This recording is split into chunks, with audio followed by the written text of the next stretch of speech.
What can Washington do to help middle-class Americans? Senator Elizabeth Warren joins us to talk about This Fight is Our Fight, the battle to save America's middle class. America's middle class is under assault, not because of technology changes, not because of foreign competition, but because policies have shifted in Washington. How do you skewer startup culture? With a book called Startup, of course. Author Doree Shafrir joins us to talk about her debut novel. I'm the puppet master. I must figure out what the story is. Because when you're a journalist, the first thing your editor always asks you is, what's the story? And so I realized, I did not have the story, and I had to come up with it. Alexander Alter will give us an update from the literary world. Plus, we'll talk about what we and the wider world are reading. This is Inside the New York Times Book Review. I'm Pamela Paul.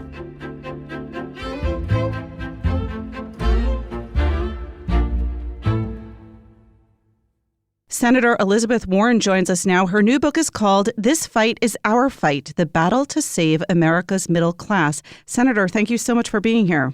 Oh, I'm delighted to do it. Thank you for having me. We are going to spend most of our time talking about your book, talking about the middle class, because I imagine it's very hard to get attention to this issue, especially right now. But I would be remiss without talking a little bit about what is going on in Washington. It's been such an extraordinary week. How big a moment is this in our democracy? How big a test is it for checks and balances? I think it's huge. The last time we were even close to something like this was when Richard Nixon tried to fire people to keep them from investigating his wrongdoing and ended up, of course, having to resign the presidency. This time, we've got the same feature of a president who actually has engaged in multiple firings to try to ward off an investigation. But this time it has an overlay of national security involved. It's not just a question of Trump and his campaign and wrongdoings that may have occurred during the election. It's interference from the Russians. The Russians have been doing this all over Europe. They were absolutely brazen in what they did in France. Basically, they didn't even try to hide what they were doing. They had connections then with the alt-right that came in and tried to magnify what was happening in France. In other words, the Russians have developed a new tool, and it doesn't leave a nuclear signature, but it is a direct threat to democracy, and that's what we're in the middle of right now. Where were you when you heard about Trump's firing of James Comey on Tuesday night? I was walking down the street when my phone does the beep thing, and by the time I pulled it out, it beeped twice more. That's when you know something's going on, right? It's the ping, ping, ping, ping. Right. And as people start telling you what's happening. I had been doing an interview about, maybe half an hour, 45 minutes earlier, and one of the questions I'd been asked was something about running for president, and I had said, we can't just get focused on what happens in 4 years. We've got to focus on what's going on right now. I said, I'm worried about what Donald Trump will do between right now and the time I go to bed tonight. And about an hour later, it came out that he had fired James Comey. You had cause for concern. What was your first thought seeing this news? I said, he can't survive this. This takes whatever credibility he might have had and dumps it on the White House lawn and sets it on fire. When someone is under investigation, and it has been publicly announced that they are under investigation, you don't get to fire the people who are investigating. There's no better way to send up a flare to say there is a serious problem here. And and then the idea that he then would want to come in and appoint his own FBI director. Can you imagine how that job interview goes? Right. Does Donald Trump say, so tell me about your thoughts about investigating the ties between the Russians and me and anybody who shows a flicker of interest? I assume that what happens next is to say goodbye to that person. And one of the things that matters in a democracy is the perception, the appearance. We believe in America that no one is above the law. And so when Donald Trump fires the man who's leading the investigation against him, It's a way of saying to everyone, nah, the rules apply to all the rest of you. None of you could have fired James Comey, but they don't apply to me. And that's not how it works in America. And frankly, that's what the crisis around Richard Nixon showed. Right. That's not how it works. Even a 2-bit burglary, the President of the United States has to follow the law just like everyone else. Obviously, these are hugely urgent issues. I want to talk, though, about your book, because this is also an urgent issue. And you could say that the plight of the middle class, the plight of sort of average working Americans was in part what led to the results, for better or for worse, of Donald Trump back in November. How hard is it in this atmosphere to attend to the issues around class and the economy? So the thing that I think is so urgent today is that the middle class has been under assault for a generation now. From 1935 to about 1980, America's policies in Washington were all about strengthening the middle class. And in fact, it worked. 1935 to 1980, GDP goes up, and the 90% of America gets about 70% of all the new income growth in this country. 1980 basically is the turning point where we follow a very different path in this country. Ronald Reagan, deregulation, turned the big banks on Wall Street loose to do what they want, fire, in effect, the cops that monitor them by holding back on the SEC, cut taxes for those at the top, and shrink the investments that helped build opportunity. And the consequence is GDP keeps going up, but the 90% of America no longer participate. In fact, the 90% of America from 1980 to 2016 gets none of the new income growth in this country. Nearly 100% of it goes to the top 10%. America's middle class is under assault, not because of technology changes, not because of foreign competition. We've had changes in this country before, but because policies have shifted in Washington that just one little piece at a time for 30 plus years keep favoring those at the top over everyone else. And now Donald Trump is poised to deliver the knockout blow. And that's what I wrote this book for, is about how to fight back. You start your prologue with the election in November. But did you begin the book post-election, or was this something you were working on prior to Trump's election? I started this book probably about 15 years ago in my head. I confess, this has been my life's work, what's happening to America's middle class, long before I ever got in politics. As a professor, I taught all the money courses, contracts and commercial law and corporations and that sort of thing. But my research was always around the economics of America's families, what's happening across America. And did a lot of this study through bankruptcy, why families go bankrupt. I was one of the co-authors on the first study about medical bankruptcy. And from there into tracking more and more data and more stories about what's happening right in the middle, our once solid, our once invincible middle class that now is starting to crumble and fall. And so I had started much of this book and was actually actively working on writing it just before the election. And then after the election, I had to write the book. I had no choice. I mean, it's just one of those things sometimes in your life you have to do, and this book was it for me. You grew up, of course, on the margins of the middle class yourself. Your father was a janitor, and your mother had to go to work after his death. How much harder is it to achieve what you achieved then for those kinds of working families today? You ask exactly the right question, because this goes to why I'm in this fight. It's very personal for me. I had decided back in second grade that I knew exactly what I wanted to do. I wanted to be a teacher. I wanted to be a teacher. I loved my second grade teacher, Mrs. Lee, and that was it for me. By the time I was a senior in high school, my family didn't have the money for a college application, much less to send me off to college. And, I'm like a lot of kids, a lot of twists and turns, and I married early. But I found myself at 19, college dropout, married, and my dream about to go up in smoke when I discovered a commuter college near where we were living down in Texas that cost $50 a semester. And boy, I saw that was my chance, and I hung on for dear life. And I graduated. It opened the door for me. I became a special needs teacher. And once one door is open, then there's another and another and another.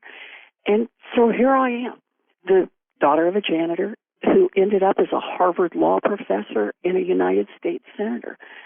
And I am deeply grateful to an America that built those opportunities so that a kid like me would have those chances. Today, young people don't have that same chance. There is no $50 commuter college option for them. 70% of young people graduating from state schools have to borrow money just to make it through. And here's the real twist of the knife. The United States government is making a profit off the backs of the kids who have to borrow money to go to school. When I was growing up, the United States government subsidized student loans. My very first bill that I introduced, I talk about this in the book, the first bill I introduced was to cut the interest rate on student loans. And the question was, since the United States government makes a profit, they have already pre-spent that money. It's already loaded into the budget for the next 10 years. So I had to come up with an offset. That is, someplace that you'd cover for the billions of dollars. Where would you get them? So I proposed as what we call the pay-for, that we put in place a rule, like the Buffett rule, that would just affect people who made more than $1 million a year, and just stitch up a tiny little loophole. And it would have been enough to reduce the interest rate on every student loan outstanding. And the Republicans filibustered it. And to me, there's the statement in just a nutshell of our values, that today in America, at least according to the Republican Party and the Republican leadership in Washington, it is more important to protect tax loopholes for millionaires and billionaires than it is to give kids who have to borrow money to go to college a chance to get started.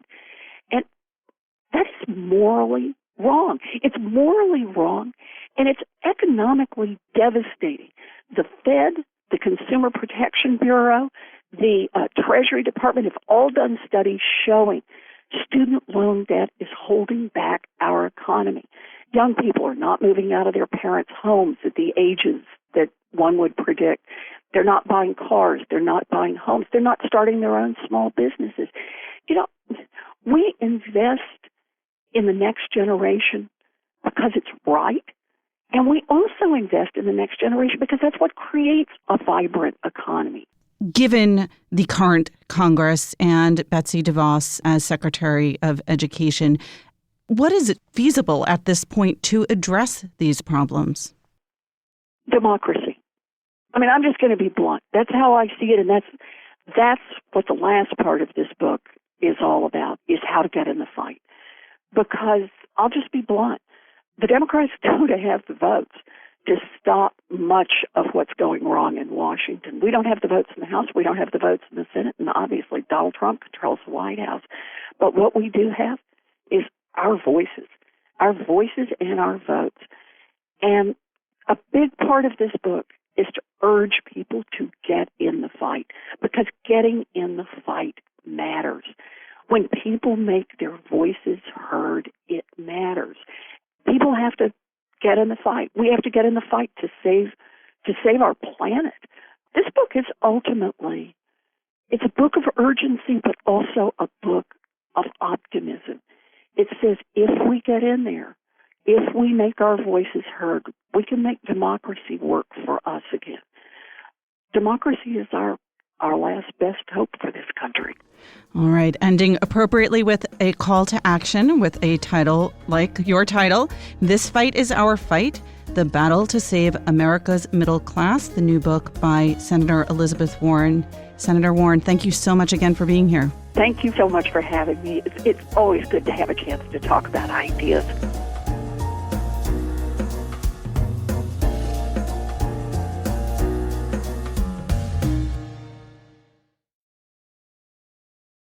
Doree Shafrir is here to talk about her new novel, Startup. Doree, thanks for being here. Thanks for having me. So your day job is as a senior culture writer for BuzzFeed. That is correct. And this is your first novel. It is. How different are those two experiences? Extremely. For one thing, when you write something for BuzzFeed, it goes up kind of within the hour. It's a little slower in the book world. Indeed. Although when people would ask me when my book was coming out and I would tell them, they would say, wow, that's so fast.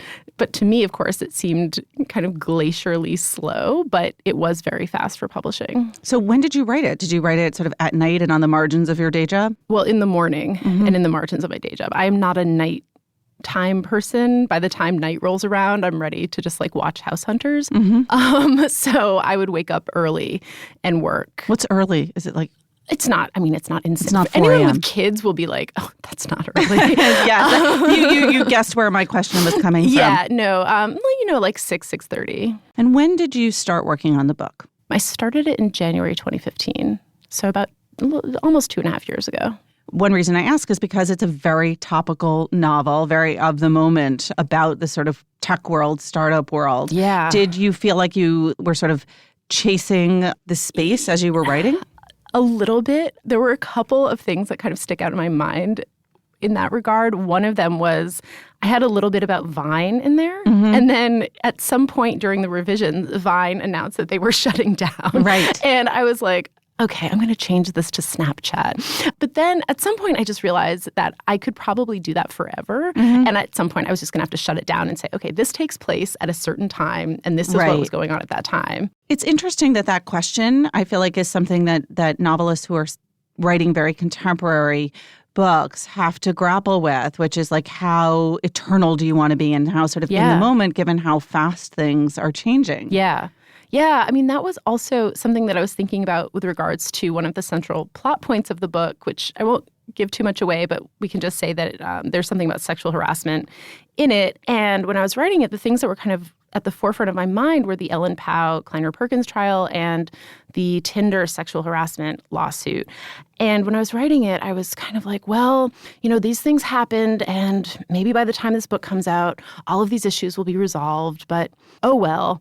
And here we are 2 years later, and if anything, they've just gotten kind of worse. It didn't go away somehow. No, it did not go away. Like, I had this weird feeling of like my book feels very zeitgeisty, but in a very depressing way. There are a lot of serious issues that you take on in the book. You mentioned sexual harassment. Obviously, there sort of the tech industry as a whole, startup culture, sexism, women in the workplace, generational differences, scandals in the digital media world. Sort of how did you balance the serious issues with the satire aspects of it? Because it's a funny book, too.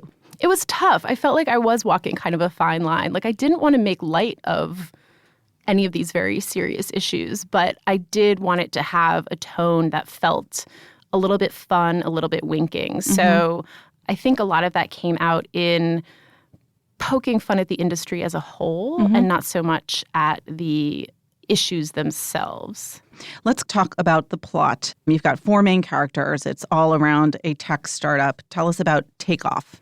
So Takeoff is a mindfulness app that is supposed to help people, quote unquote, work more mindfully. And part of that means it's going to anticipate how you're going to be feeling based on the things it reads in your texts, in your emails, in your Facebook statuses. Basically, it's a huge invasion of privacy. And it periodically sends you like an animated GIF of a puppy that is supposed to cheer you up, or just all these little things to sort of make yourself feel better. And the guy who started this app is a man named Mac McAllister. He's 28 years old. In a lot of ways, he's kind of a prototypical tech bro. So this is his app. And at the beginning of the book, we learn that if he doesn't get an infusion of new venture capital funding, his company is in danger of going under.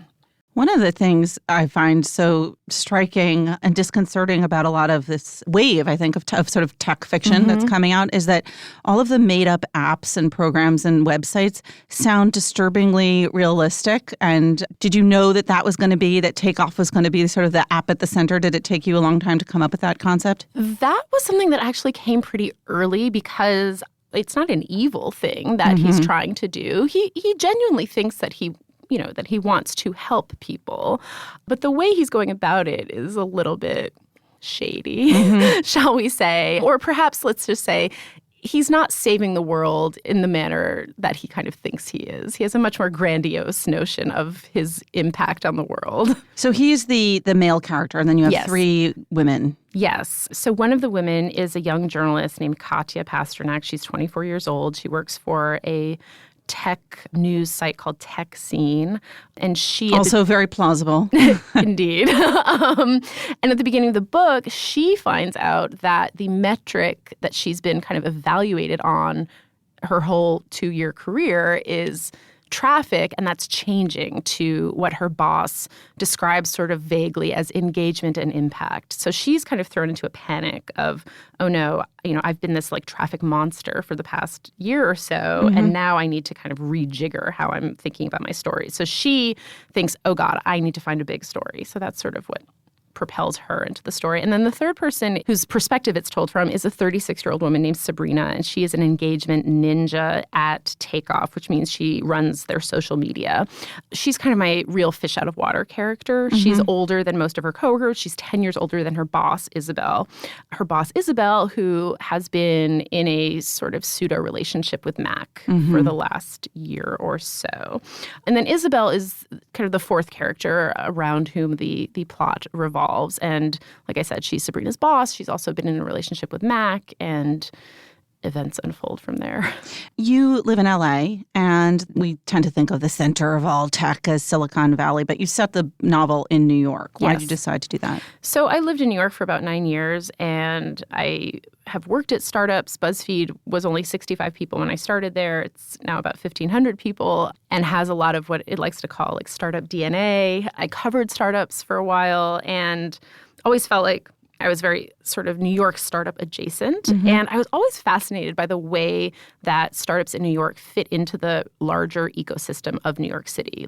You think of New York, you think of Wall Street, fashion, media. Establishment industries. And the real center of power in New York has been coming out of these industries. And tech sees itself as this sort of like brash, break things, disrupt things. And how does tech fit into the broader ecosystem of New York was a kind of bigger thematic question that I was interested in. And also on a very basic logistical level, I am not familiar at all with Silicon Valley as a place. And so that would have been a little tough for me to situate in. And, frankly, there's been a lot of pop culture and stuff set in Silicon Valley. And I feel like the New York tech scene was kind of ripe for this. So I have to ask, what did your editors at BuzzFeed think of like, okay, so Doree, you're writing a satire of a high-tech startup. What's that all about? When I told Ben Smith, the editor-in-chief of BuzzFeed, that I was writing this book, he was like, oh, is it thinly veiled? And was sort of like, am I in the book? And that's what everyone really wants to know. Exactly. And what page am I on? Right. And I was like, oh, no, don't worry. It's not about BuzzFeed. It's not about you. And then he seemed sort of disappointed. And I was like, oh, maybe he wanted it to be about him. No, I mean, I think it's really not BuzzFeed. So there are certainly some things that I drew on. Yeah, I don't think BuzzFeed is a mindfulness app. No. Nor is it a tech blog. The kind of reporting that you've done in the past, sort of culture writing, is very different from writing a novel. Like, I feel like it's like carpentry versus plumbing, like just totally different, skills. Did you think of yourself as a novelist all along? Is this something you've always wanted to do? I never thought of myself as a novelist. I never had like the novel hiding in the drawer or kind of the dream in the back of my mind that like one day I will write my novel. Right now, I'm a full-time writer at BuzzFeed, but at the time, I was editing and managing and felt like I just needed my own project that was separate from BuzzFeed. I said, okay, I'm going to write every day in January of 2015. That will be my like New Year's resolution, and just see kind of what happens. And if no one ever sees this, then fine, whatever. It's a rare case of someone keeping a New Year's resolution and amplifying it. I know. I was very proud of myself. So thank you. So I wrote every day, and the beginnings of this story came out, and I sent it to my agent at the end of the month and was just like, is this total trash, or do you think that there is something here? And she said, I think there's something here. You should keep going. And so the initial couple months were like very intoxicating to me as a journalist to be writing fiction, because I was like, ooh. Because you can just make stuff up. Yes. It's so freeing. Oh my goodness, I am the puppet master. It was very exciting to me. And then I had this sort of moment where like reality set in, and I was like, oh, I'm the puppet master. I must figure out what this story is. Because when you're a journalist, the first thing your editor always asks you is, what's the story? Right. And you say, here's the story. You know the story. You know the story, and you don't make the story up. If anything, like, it's horrible if you have influenced the story at all. And so I realized, like, I did not have the story, and I had to come up with it. And so the hardest part for me was I knew what point A was. I knew what point B was. Like, I knew where things started and where things ended up. And then I was like, oh, there's this big middle where I have to actually come up with a plot that keeps people engaged. And my characters have to show, an evolution. And all of that was this moment where I was like, okay, this is the tough part. All right. To give us a sense of how it all came out, could you read just a snippet from your book? Yes. So this is about Sabrina, the 36-year-old who works at Takeoff. Sabrina had seen the subject line of the email pop up on her phone when she emerged from the subway, but she couldn't bring herself to open it until she was safely sitting down at her desk, because what it said was, pole dancing workshop tomorrow at 7 p.m. It was from Mackenzie Alvarez in sales. The rest of the email said, hey, everyone, just a reminder that we're having a pole dancing workshop tomorrow at 7 p.m. down the street at Pole Position, NYC. All are welcome, but especially Oliver Brandt. Wear comfortable but fitted clothes, leggings are recommended. Underneath the text was a gif of a woman repeatedly spinning on a pole. Sabrina stared at it for a moment, watching the woman's body twist around and around, and then noticed that there were already 17 replies to Mackenzie's email, which had just gone out 5 minutes ago. From Chelsea in product, best day ever.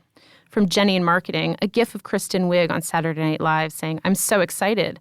From Oliver Brandt, in your dreams, Alvarez. Sabrina sighed. If there was anything that perfectly encapsulated the daily sense of alienation that she felt from her colleagues, it was this email and the responses. People didn't used to take pole dancing classes with their coworkers. They maybe got drunk with their coworkers, and that was the extent of it. But now you were expected to engage in forced, organized fun with people you worked with, and it seemed to her that the definition of fun had been majorly stretched. When she was in her 20s, people were way too jaded to think that something like a pole dancing class with colleagues was even remotely cool. She also felt like there was something slightly more insidious going on about how you were supposed to feel like your work was your everything. Where you got your paycheck, yes, but also where you got fed and where you found your social circle. Everything had started bleeding into everything else. These kids, she felt no compunction about calling them kids, expected that their workplaces would provide all this for them, as if work were an extension of college with its own clubs and student organizations. Even more disconcerting was that many Takeoff employees lived together or had roommates who were in some way connected to other Takeoff employees. And now there were even apartment buildings that were actual dorms for grown-ups where you lived in a suite with a few other people and had common areas and nightly activities. It was almost like a return to the days of Henry Ford when a company provided you with housing and meals and social events. What had happened to having to figure out life on your own? I don't feel like this is fiction. This one feels very true. All right, the book again is Startup. It's a debut novel by Doree Shafrir. Thank you so much for being here. Thanks for having me.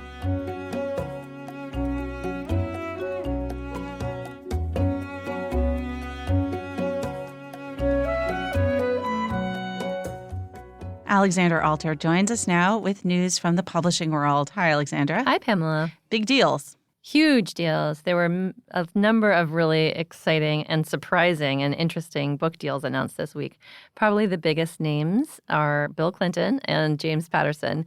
Their publishers announced that they're working on a novel together, which I think came as a huge surprise and shock to everyone in the industry. It was like the James Comey firing of the publishing world. It was just everyone would, looked at that headline and gasped, and then just thought, that's not possible. Exactly. I mean, if it had happened on April Fool's Day, I would have thought it was a prank. But in fact, it's quite serious. The title is The President is Missing, and they're being extremely stingy with details about the plot. All they'll say is that it's a thriller and it involves Bill Clinton's kind of insight into what it's like to actually be in the White House. There's so many interesting things about this deal, too, because it's two different publishing houses and two major editors. Exactly. It's so strange to see two competitors kind of teaming up on a title like this. So Bill Clinton's longtime publishing house is Knopf, and his editor for this title will be Sonny Mehta. And James Patterson is at Little Brown and has been for a long time. He's very devoted to his team there. I think he has something like 16 people working on his yearly output, which this year he's publishing 20 hardcover titles because he has all these co-writers. So he's incredibly prolific and also very loyal to his house. So Knopf and Little Brown are publishing the book together. Both imprints will have their names on the spine, and that's extremely unusual. Has that ever happened? It has happened before, and not coincidentally, it involved the same agent. That's Bob Barnett. He prefers Robert Barnett in print, but he is a Washington, D.C.-based lawyer. He handles some of the biggest names in politics. Essentially every president. If you could think of a president who's done a book deal, it's Bob Barnett's president.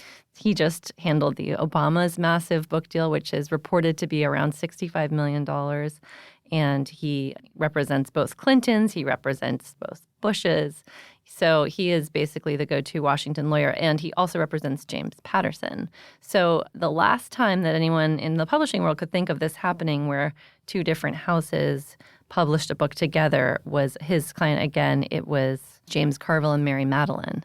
So they each had publishers that they were devoted to, and he put them together in a book. And the Clintons tie it all together, too. Exactly. And, another kind of odd thing about this collaboration is that it was Bob Barnett's idea, apparently, according to people that were familiar with how this deal came together. He approached former President Clinton.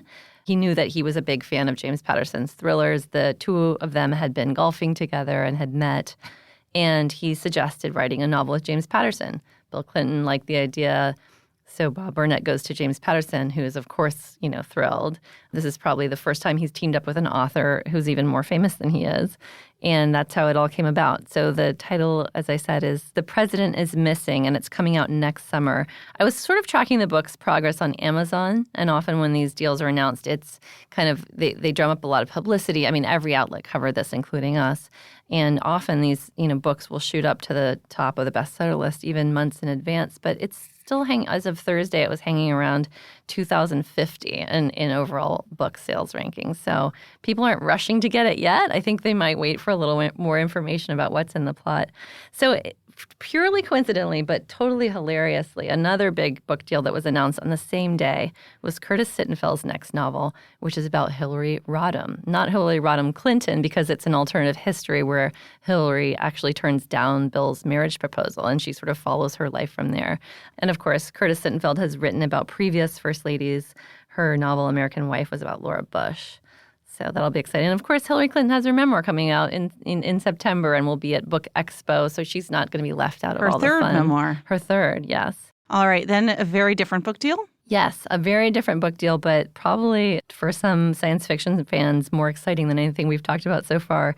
Andy Weir has a new novel coming out this fall. It's called Artemis. He's, of course, the author of The Martian, which was a massive bestseller, a book that he started off by self-publishing, but eventually got a book deal and a film deal. It became a huge hit, a blockbuster film. So people are really eager to see what this next book is about. And in The Martian, of course, it took place on Mars, where an astronaut was stranded. His new novel, Artemis, will take place on the moon. There's a character named Jasmine who's a small-time smuggler who's living in the first city on the moon, and she gets caught up in this conspiracy theory after she jumps at the chance to commit some kind of crime. All right, when can readers get a hold of that one? That one's coming out on November 14th. Okay. Alexandra, thanks so much. Thanks for having me.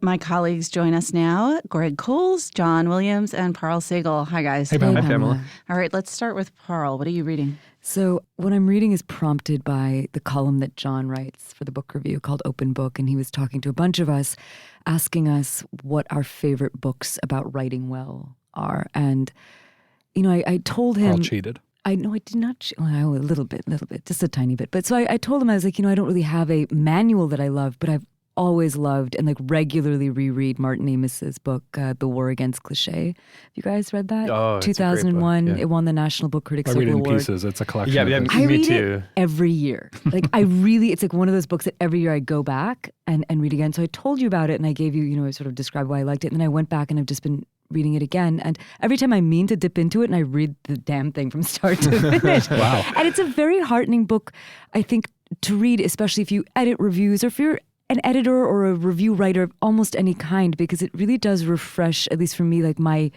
belief in it. It's just quite something. The news is so alarming. There's so many things one could be doing in the world.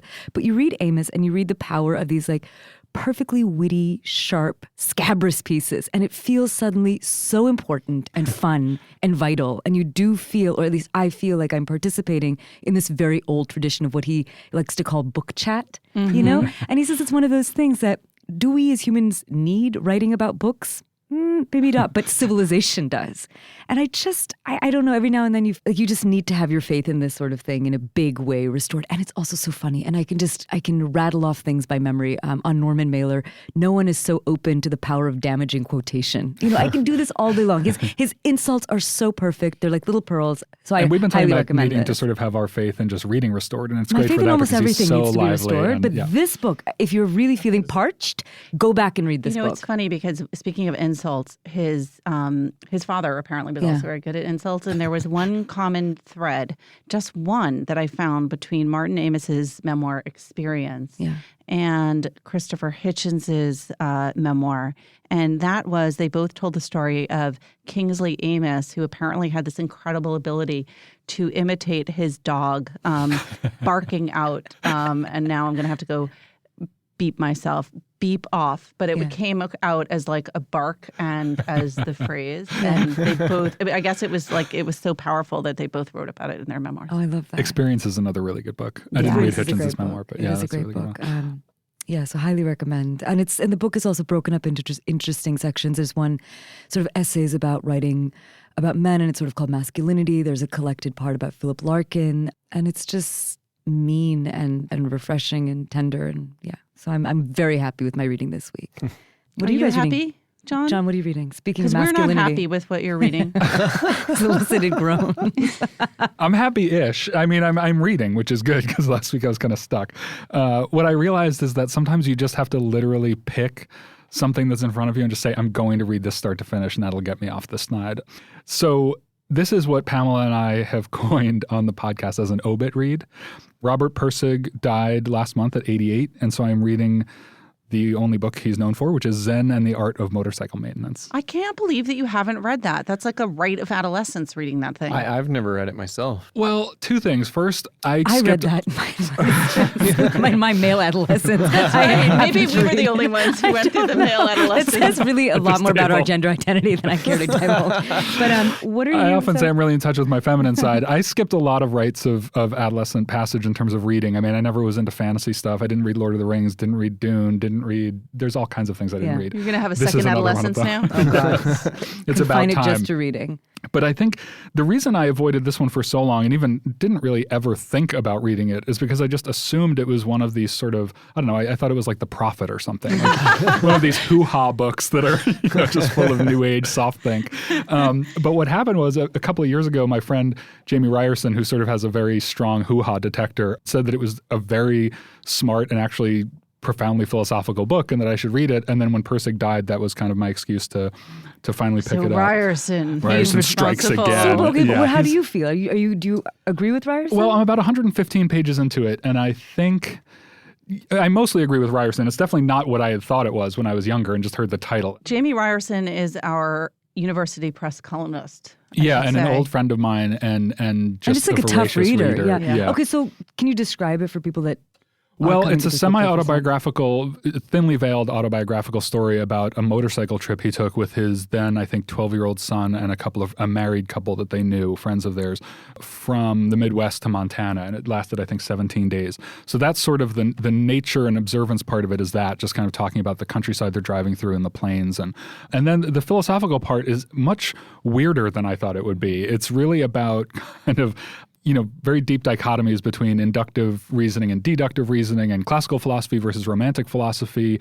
And then also the fact that Pirsig, I think, was essentially diagnosed, I don't know whether rightly or wrongly, with schizophrenia and went through electroshock therapy. And a lot of it is about him trying to reconcile his own sort of current mindset with the person he was when he was younger, who he considers almost like a different person, like he had this break.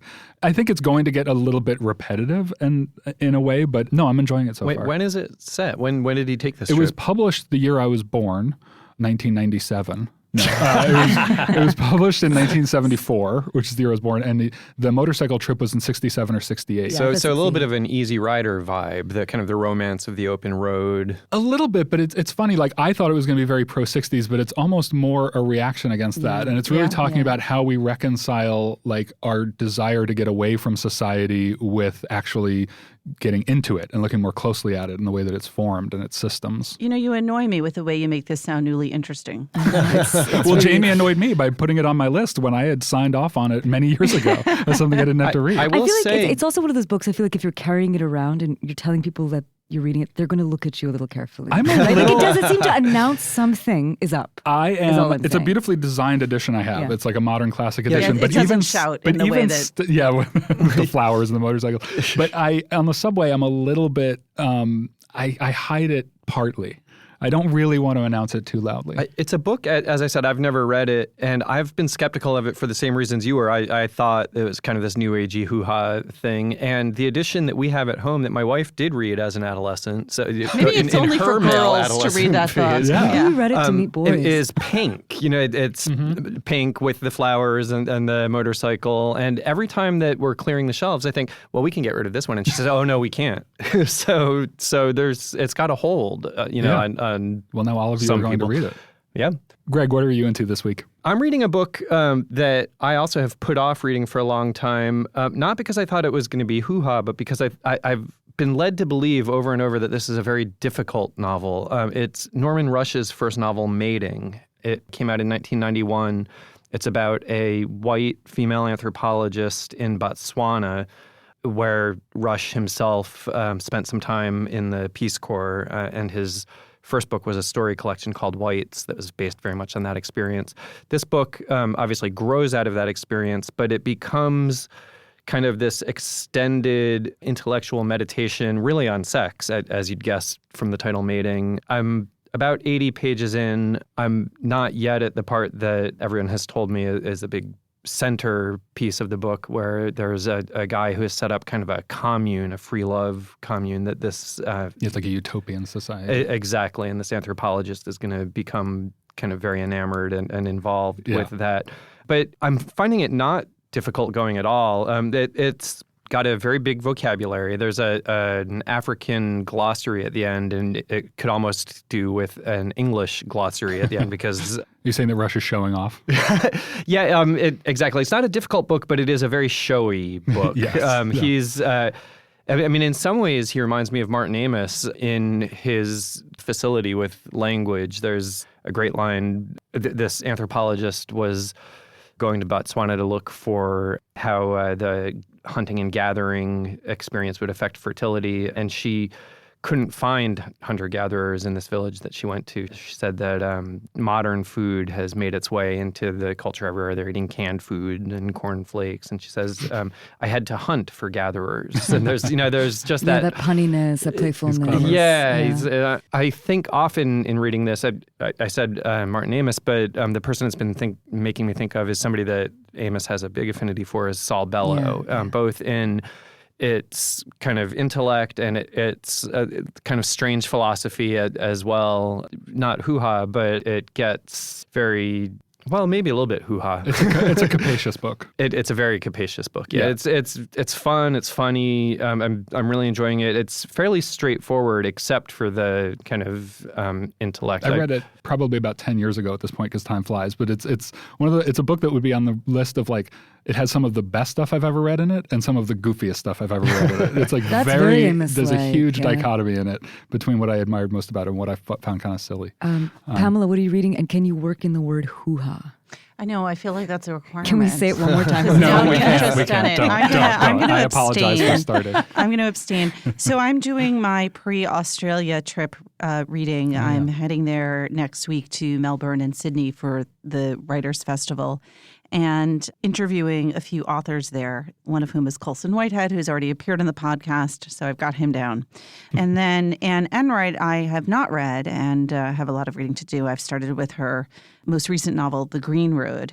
And then the book that I just finished for this trip, I'm doing a book club with the author, and it's not coming out until August, so I'm not going to talk about it too directly, but the author is Sarah Schmidt. It's called See What I Have Done, and it's about Lizzie Borden. And so for those who haven't heard it, of course, the famous poem, if you can call it that, is Lizzie Borden took an axe and gave her mother 40 whacks. When she saw what she had done, she gave her father 41. So the biggest challenge for me in this book was one that I often have with historical fiction, and it's why I tend not to read historical fiction, which is I'm just constantly asking, like, what's true, what's not true. I get very obsessed with that. Maybe it's like being a former history major. What I did with this book very deliberately was I did not look up anything online having to do with Lizzie Borden because I knew that I would just get bogged down in the departures from the known story. So I've saved that for later. Yeah. I don't know if does anyone get like troubled by this with historical fiction, or do you just I mean, I also tried not to enter with too much foreknowledge because, to let the novelist be the novelist and kind of come up with the story on his or her own terms. I wouldn't say it troubles me. I think, especially with something like Lizzie Borden, it wouldn't, because I feel like I only really know the myth. Right, like that's if all you told I me know. what really happened with Lizzie Borden, I'd probably be shocked to know what the truth is. Yeah, I think I'm like you. I think it drives me crazy. And I think that what you're doing is smart. I think what I end up doing a lot, and I love like World War I novels, is sifting through and seeing, and then sort of like resenting the author for too much invention, which is ridiculous. I do like, too. Stop dressing it up in your frippery, Like That's right. what has happened is so much more interesting and better. But I think that this path that you're laying out might be what I have to do. All right. Well, the theme of this week's episodes are things Pearl and I have in common because we now have our zen. And things you thought were for boys but are really for girls. That's right. All right, guys. I think we're done here. Thanks so much. Thanks, Pamela. Remember, there's more at nytimes.com/books, and you can always write to us at books@nytimes.com. Inside the New York Times Book Review is produced by Pedro Rosado. Thanks for listening. For the New York Times, I'm Pamela Paul.